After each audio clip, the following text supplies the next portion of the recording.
My brother looked right at my 7-year-old daughter, sneered, and said, "Your child has no place at the family lake house, Chloe. Take her and get out." Then he giggled. My daughter went completely silent, tears welling up in her eyes. My mother stood right beside him, nodding approvingly as if he had just solved world hunger. They thought they had successfully banished us to protect their precious summer vacation paradise. But I didn't cry. I didn't scream or start a dramatic fight. Instead, I looked my brother dead in the eye, smiled, and said, "No lake house for anyone. I'll cancel everything right now." My brother froze mid-laugh. My mother gasped, clutching her chest and whispering, "Are you serious?" I didn't say another word. I just turned around and walked out. They had no earthly idea that their cruel little banishment had just triggered a legal trap they could never escape. My name is Clara, and at 34 years old, I finally learned a hard truth that changed my life forever. Blood doesn't automatically make you family. Sometimes, it just makes you related to people who view your existence as an inconvenience. For as long as I can remember, my household operated under a brutal, unspoken caste system.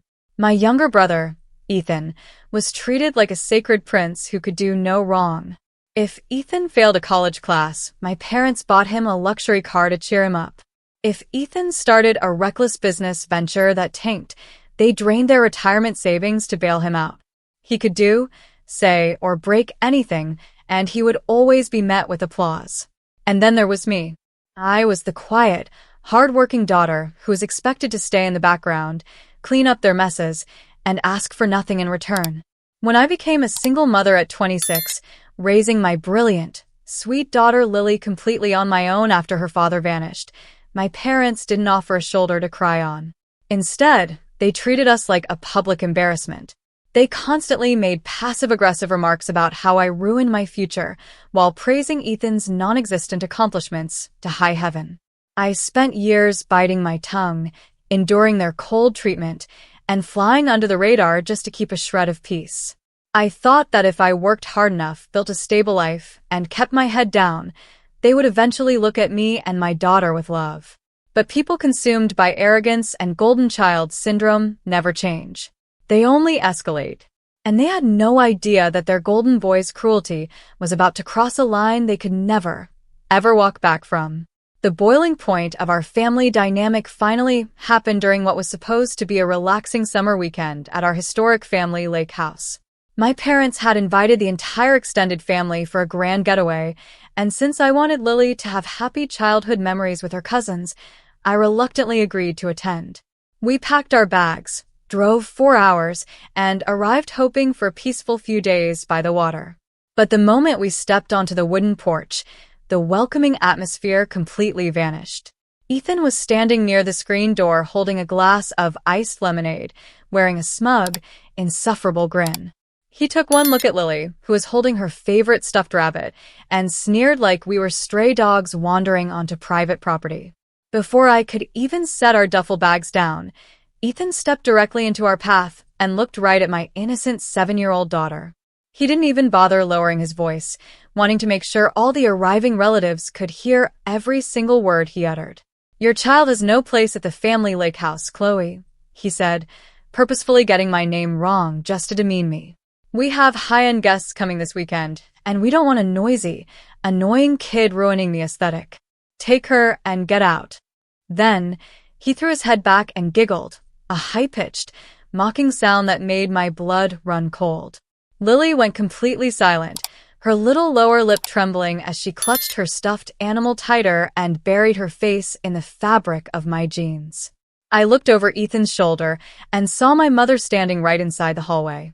She wasn't scolding him. In fact, she was nodding approvingly, a tight, cold smile on her face, as if Ethan had just delivered a stroke of pure genius. They honestly believed they could humiliate my daughter, banish us into the freezing evening air, and get away with it without a single consequence. They thought they held all the power in that moment, completely blind to the reality of who actually owned the ground they were standing on. My brother and my mother stood there on the porch, basking in their own cruelty, completely convinced they had successfully banished us. But as I looked down at my trembling daughter, The wave of hurt inside me instantly hardened into a fierce, absolute calm. They thought they were holding all the cards, but they were about to step right into a legal trap they never saw coming. To understand how completely blindsided they were, you have to know the hidden history of that lake house. Years ago, my late grandfather watched my parents and Ethan blow through inheritances, max out credit cards, and sink deep into debt with their reckless lifestyle. He knew that if he ever left the property to them, they would liquidate it within a week to fund their superficial habits. So, on his deathbed, he called me into his hospital room. He looked me in the eyes, told me I was the only stable force in the family, and quietly signed the legal property deed over to me entirely, making me the sole owner. He only granted my parents a lifetime tenancy agreement to keep the peace while he was alive. Because I never flaunted my ownership and let them use it without ever asking for a dime, their arrogance made them completely forgetful. They chose to ignore the legal reality, assuming the property would just default to them through family inheritance. They never bothered to check the county records, and they completely forgot whose name was actually stamped on the legal deed. They thought they were playing a high-stakes game of chess, but they didn't even realize I owned the board. Instead of crying or letting Lily see me break down, I took a deep, steadying breath and let out a calm, chillingly quiet response that completely shattered the smug atmosphere on that porch. I looked Ethan dead in the eye and said, "No lake house for anyone. I'll cancel everything right now." Ethan froze mid-laugh, his mouth hanging open in sudden confusion.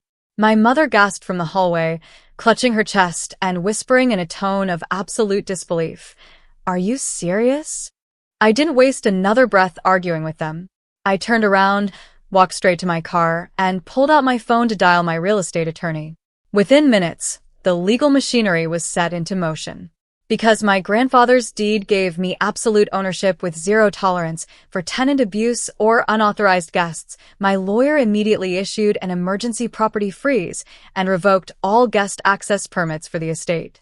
Furthermore, since my parents had been illegally attempting to rent out portions of the property behind my back for extra cash, a severe violation of their lifetime tenancy terms, their entire legal right to occupy the premises was instantly terminated. By the next morning, official notices were posted on the front gates, and the smart locks on the doors were remotely disabled. My family's smug vacation paradise was suddenly locked down tighter than a vault. Over the next few hours, my phone began blowing up with a frantic, nonstop barrage of calls and panicked text messages from Ethan and my parents.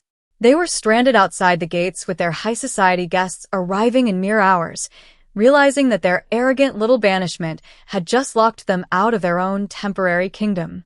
They had tried to throw us out like trash, but they ended up locking themselves out of everything. 3 months have passed since that unforgettable weekend at the lake house, and life looks completely different now. The fallout for my family was swift, absolute, and entirely self-inflicted. Faced with the sudden realization that their lifetime tenancy was permanently revoked, my parents and Ethan were forced to pack up their belongings and face the harsh reality of their own financial incompetence.